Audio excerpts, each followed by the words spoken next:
YouTube চেনেলে আপোনাক সকলোকে স্বাগতম। আজি আমাৰ সৈতে আছে পদ্মশ্ৰী এৱাৰ্ড বিজেতা doctor Kushal Konwar sir. Sir, আমাৰ অভিমত ইউটিউব চেনেলে স্বাগতম। ধন্যবাদ। ছাৰৰ লগত আমি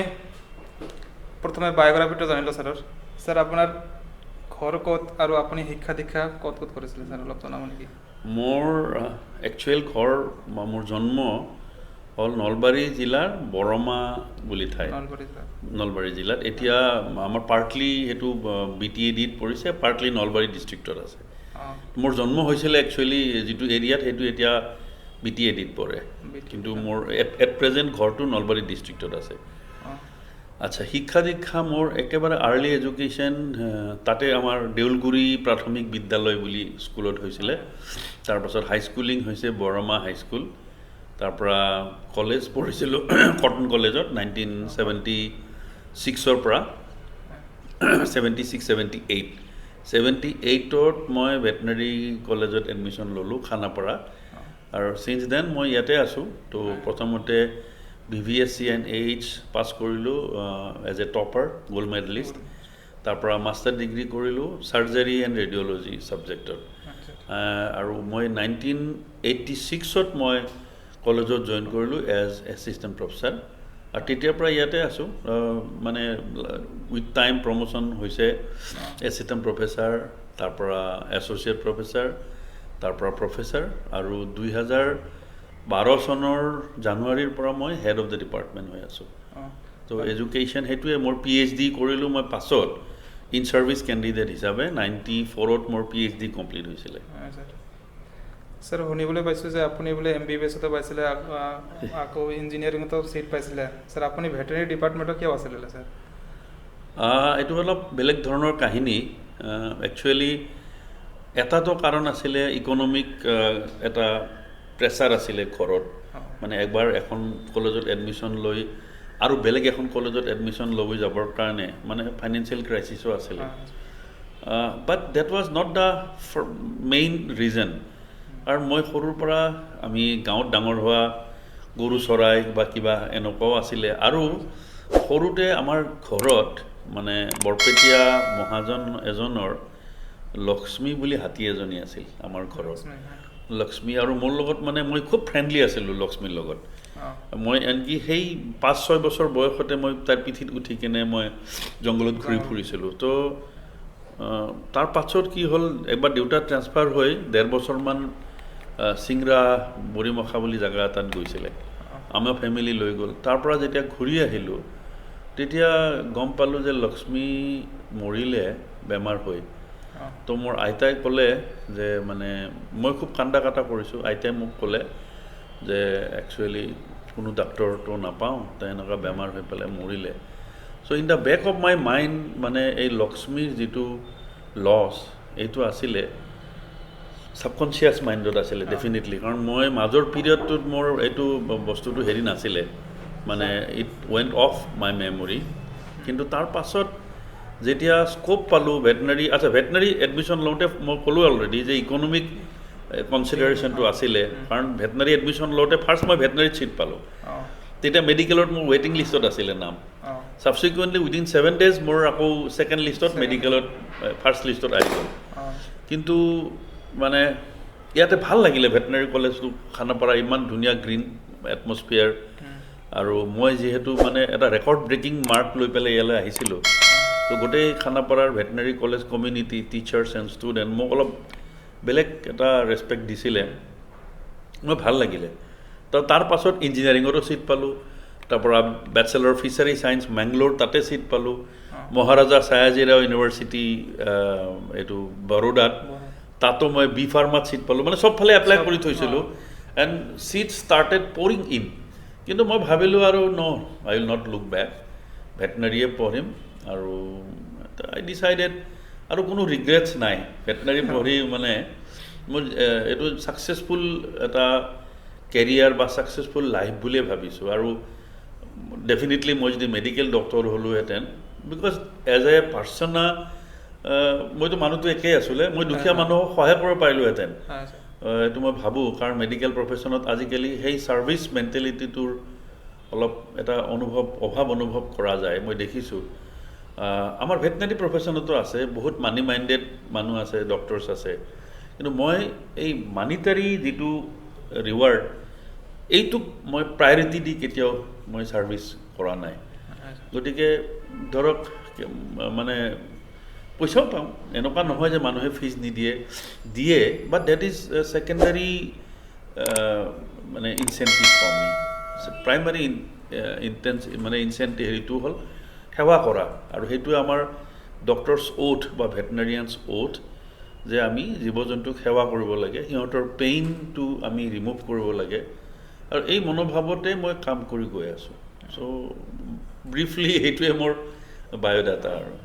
ধন্যবাদ স্যাৰ স্যাৰ আজিকালি ল'ৰা ছোৱালী ভেটেনাৰীত বুলিলে যে গৰুৰ ডক্টৰ বুলি কয় তো এই ক্ষেত্ৰত স্যাৰ ভেটেনাৰীৰ স্কোপ কি কি স্যাৰ এইগুলো অলপ জনাব লাগিব একচুৱেলি প্ৰাইমেৰিলিতো আমি গৰুৰ ডক্টৰে হয় কাৰণ এইকাৰণে হয় যে অকল গৰুটো নহয় আমি ধৰক ওপৰত হাতী তলত একেবাৰে নিগনি চিকোৱা হ'লেও আমি ট্ৰিটমেণ্ট কৰিব লাগিব কাৰণ মানুহৰ ডক্টৰে অকল মানুহক চিকিৎসা কৰে rest every animal are to be treated by veterinarians কিন্তু যিহেতু আমাৰ দেশত গৰুৱে বেছি সেইকাৰণে আমাক গৰু ডক্টৰ বুলি কয় আৰু বহুতৰ কোনোবাই বেয়া পাব পাৰে আই ডোণ্ট মাইণ্ড মই ভালেই পাওঁ গৰু ডক্টৰ বুলি ক'লে মই ভালেই পাওঁ কিন্তু স্কোপ হিচাপে চাবলৈ গ'লে চব in the confines of veterinary itself বা animal treatment area itself there is ample scope এতিয়া আগতে যেতিয়া আমি পঢ়িছিলোঁ তেতিয়া আছিলে যে স্কোপটো ইট ৱাজ লিমিটেড টু মানে ফাৰ্ম এনিমেলছ মষ্টলি গৰু মহ ছাগলী এইবিলাকতে কনফাইন আছিলে সাবচিকুৱেণ্টলি অভাৰ দ্য এজেছ এতিয়া মানুহৰ লাইফষ্টাইলবিলাক চেঞ্জ হ'ব ধৰিছে আৰবান এটা লাইফষ্টাইল আহিছে কম্পেনিয়ন এনিমেল যিটো মানে কুকুৰ বা মেকুৰী এইবিলাকৰ ট্ৰিটমেণ্টত এতিয়া ট্ৰিমেণ্ডাছ স্কোপ আহিছে আৰু কুকুৰ মেকুৰী ট্ৰিটমেণ্টৰ কাৰণে মানুহৰ বেমাৰ হ'লে যেনেকৈ পইচা খৰচ কৰিবলৈ ৰেডি থাকে কম্পেনিয়ন এনিমেলবিলাকৰ ক্ষেত্ৰত কুকুৰ মেকুৰীৰ ক্ষেত্ৰত দে আৰ ৰেডি চিমিলাৰলি চ' সেইকাৰণে ভেটেনাৰী চায়েন্সটোত বহুত ডেভেলপ হৈছে মানুহৰ ইণ্টাৰেষ্টৰ কাৰণে এতিয়া ধৰক আপুনি যিবিলাক diagnostic instrument x-ray ultrasound CAT scanning MRI endoscopy laparoscopy everything has come to veterinary profession আৰু ডাইভাৰ্চিফাইড হৈ আছে বহুত ৰেপিডলি ডাইভাৰ্চিফাইড হৈ আছে স্কোপ মানে ট্ৰিটমেণ্ট লাইনতে বহুত স্কোপ আছে তাৰ পাছত আপোনাৰ ট্ৰিটমেণ্ট ছাকচেছফুলি কৰিবলৈ ইউ নিড ডায়েগনচিছ চ' ডায়েগনচিছ লাইনতো ট্ৰিমেণ্ডাছ স্কোপ আছে তাৰ পাছত চাওক এতিয়া আমাৰ যিমান ডিফেন্স ফ'ৰ্চেছ আছে আৰ্মি বা পেৰামিলিটাৰী ফ'ৰ্চেছ চবৰে ঘোঁৰাৰ ইউনিট থাকে ইকুৱাইন ইউনিট আৰু ফ্ৰণ্টিয়াৰত যিবিলাকে কাম কৰে তেওঁলোকে খচ্চৰবিলাক ৰাখে এই যে মিউলত মানে বস্তুবিলাক কেৰি কৰিব লাগে আৰু তাত বেলেগ কোনো ভেহিকেল নাযায় তো গতিকে আৰ্মিৰ ওচৰত এইবিলাক খচ্চৰ আছে বা ৰাইডিং হৰ্চেছ আছে আৰ্মি ডগছবিলাক আছে চ' প্ৰত্যেক মানে ডিফেন্স ফ'ৰ্চত যথেষ্ট ভেটেনাৰিয়ানৰ কাৰণে স্কোপ আছে ইণ্ডাষ্ট্ৰীত বহুত স্কোপ আছে এতিয়া ভেকচিন প্ৰডাকশ্যন যিবিলাক কৰে ভেকচিন প্ৰডাকশ্যন এৰিয়াত আমাৰ মানে হেৰিৰ কাৰণে ভাল স্কোপ আছে প্লাছ এতিয়া পল্ট্ৰি পিগাৰী বা কমাৰ্চিয়েল ডেইৰী বা ফিড প্ৰচেছিং যিবিলাক ইণ্ডাষ্ট্ৰী আছে কাৰণ আজিকালি কমাৰ্চিয়েল ফিড আহিছে মাৰ্কেটত এইবিলাকতো ডক্টৰে বনায় বা ৰিচাৰ্চ কৰে গতিকে ভেটেনাৰী ফিল্ডত এতিয়া ট্ৰিমেণ্ডাছ স্কোপ লিমিটলেছ স্কোপ আজিৰ তাৰিখত এজন আমাৰ আনএমপ্লয়ড ভেটেনাৰিয়ান নাই আৰু মোৰ চিনাকি আছে চবফালে বাহিৰৰ মানুহবিলাকে বেংগলোৰ বা দিল্লী আমাক ৰিকুৱেষ্ট কৰি থাকে যে আমাক দুজন ভেটেনাৰিয়ান দিয়ক কিন্তু আই লুক ফৰ ভেটেনাৰিয়ানছ কোনো বহি থকা নাই চবে চ' স্কোপ বহুত বেছি বহুত ভাল স্কোপ আছে স্যাৰ আৰু এটা কথা আছিলে স্যাৰ আপুনি মানে কি কি এৱাৰ্ড পাইছিলে স্যাৰ অসমৰ মানুহে বহুতে নাজানে যে আপুনি অনলি পদ্মশ্ৰী এৱাৰ্ডে পাইছে বুলি শুনে স্যাৰ আপুনি অলপ ক'ব নেকি যে মানে কি কি এৱাৰ্ড পাইছিলে আৰু মানে পদ্মশ্ৰী এৱাৰ্ডটো কি কাৰণে পালে ফাৰ্ষ্ট অফ অল মই এইটোৱে ক'ব বিচাৰিম এই যে এটা অপৰচুনিটি পাইছোঁ to serve the animals in general and elephants in particular this itself is a big award for me জীৱ জন্তুক সেৱা কৰিবলৈ পোৱাটো এটা বহুত ডাঙৰ satisfaction rather than a certain award ক'ৰবাত যাই এৱাৰ্ড লৈ গামোচা লৈ পেলাই ইমান মই বিশেষ এইটো কথা ইমান গুৰুত্ব নিদিওঁ আৰু যিবিলাক মানুহ এৱাৰ্ডৰ কাৰণে পাগল হৈ থাকে সেইবিলাক মানুহে বেলেগক মাস্কা মাৰে তেল মাৰে কিবা কৰে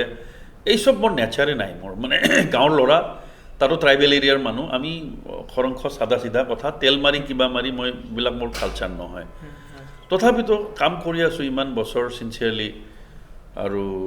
2-4টা তেনেকা এৱাৰ্ড মোৰ একাডেমিক লাইনত ম্যাক্সিমাম ৰিকগনিশ্যন আছে there are over 27-28 awards mostly international আছে তো এইবিলাক মই ইমান ডিটেইলছ ক'ব নাযাওঁ এনে ইয়াতে অসমত মই এৱাৰ্ড পোৱাৰ ভিতৰত এটা এৱাৰ্ড মোৰ খুব ভাল লাগে যেটো আমাৰ গভৰ্ণৰ জগদীশ মুখী ছাৰে it's a kind of title elephant man of Asia বুলি এটো গভৰ্ণৰে দিছিলে আৰু তাৰ আগত এটা ৰাইনো মই গুৱাহাটীত ৰেস্কিউ কৰিছিলো it was a very testing condition very critical situation হেইটুত এটা আমাৰ অসমৰ চিফ মিনিষ্টাৰ তেতিয়া তৰুণ গগৈ ছাৰ আছিলে ইনফ্যাক্ট হেই অপাৰেশনটোত মানে ছাৰ মোক ডাইৰেক্ট ফোন কৰি পেলাই টাচত আছিলে and he has given a certificate of merit এইবিলাক একটা তাৰ পাছত আমাৰ কাজিৰঙা ওয়াইল্ড লাইফ সোসাইটি বুলি এটা ওল্ডেষ্ট এনজিও আছে আসামৰ তেওঁলোকে মোক লাইফ টাইম এচিভমেন্ট এৱাৰ্ড দিছে আৰু আমাৰ ধৰক যেটো আমাৰ প্ৰফেশনাল সোসাইটি বিলাকৰ ফেলো যেটো দিয়ে ফেলো বুলি কয় এটো এটা বহুত অনাৰ তো ইণ্ডিয়ান সোসাইটি ফৰ ভেটেনাৰী সাৰ্জাৰী তাৰে মই ফেলো পাইছিলো এটো এবাউট 10 ইয়াৰ্স মান আগত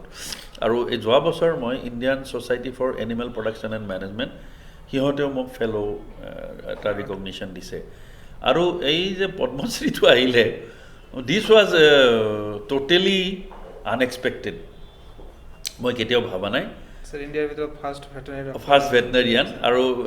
মই একদম অনেষ্টলি কৈছো মোৰ কোনো ধৰণৰ ধাৰণাই নাছিলে যে মই পদ্মশ্ৰী এৱাৰ্ড পাম তো ডেফিনেটলি ইট ইজ ওভাৰৱেলমিং আৰু being the first veterinarian in the whole of the country to receive this award I am overwhelm কিন্তু লগতে মই যে এইটো মানে যে এৱাৰ্ডটো মোৰ মূৰত ধৰিলে মই ডাঙৰ মানুহ হৈ গলো আৰু মই আৰু বেলেগ সাৰ্ভিস দিব নালাগে এনেকুৱা কথা মই ভাবা নাই ইনফ্যাক্ট এই এৱাৰ্ডটোৱে মোৰ যেটো মোৰ দায়িত্ব ৰেসপন্সিবিলিটিটো মোৰ আৰু বঢ়াই দিলে যেতিয়ালৈকে ভগৱান মোৰ বডিটো ভাল ৰাখিব মই চলি থাকিব পাৰিম তেতিয়ালৈকে মই I should continue to serve the animals in general and elephants in particular আৰু সব এতিয়া মই তো চিৰদিন তো হাতিক তো একে স্ট্ৰেংথত সাৰ্ভিস দি থাকিব নোৱাৰিম এটা সময়ত এজ উইল ক্যাচ আপ তো এটো আগৰ পৰাই মই জানো এটো হ'ব সো মই নতুন জেনাৰেশন মই গ্ৰুমিং কৰাৰ কাৰণে ট্ৰেইন আপ কৰাৰ কাৰণে মই চেষ্টা কৰি আছো মই কোনো ফৰ্মেল ট্ৰেইনিং নাই I have learned the hard way কাম কৰিছো ভুলো কৰিছো ভালো কৰিছো কিন্তু কৰি গৈ আছো so over the years এটা intuition develop হয় instinct এটা develop হয় that instinct helps actually কিতাপত বহুত কথা লিখা না থাকে আৰু এই যে হাৰ্ট টু হাৰ্ট কমিউনিকেশন যেতিয়া এটা হাতি মই দেখা পাওঁ তাৰ লগত মই কথা হওঁ তাক মই কিবা ফলমূল খাব দিওঁ তাৰ গাত মৰম কৰি দিওঁ তাৰ নাম ধৰি কথা কওঁ এটা কমিউনিকেশন এস্টাবলিশ হয় তাৰ লগত আৰু হি মোক বেজিও দিব দিয়ে সব কৰিব দিয়ে সো এই যে দি ওয়ে আই এপ্ৰোচ মোৰ জুনিয়ৰ বিলাকে মোৰ ষ্টুডেন্ট বিলাকে এই এপ্ৰোচটো মানে আয়ত্ত কৰক যাতে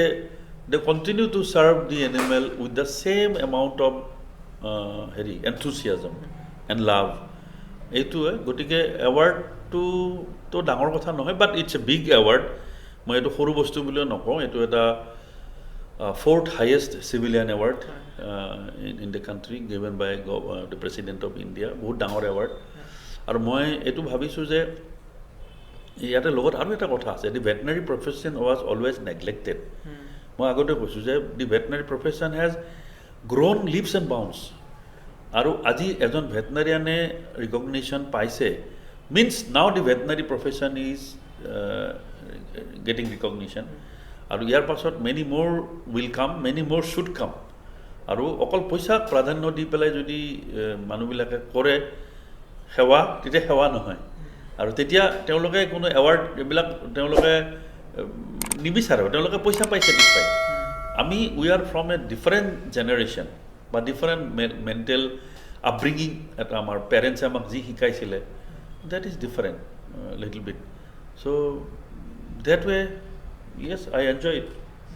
Thank you, sir. Sir, ইমান ব্যস্ততাৰ মাজত আমাক সময় দিয়াৰ বাবে আপোনাক ধন্যবাদ। ধন্যবাদ। ধন্যবাদ।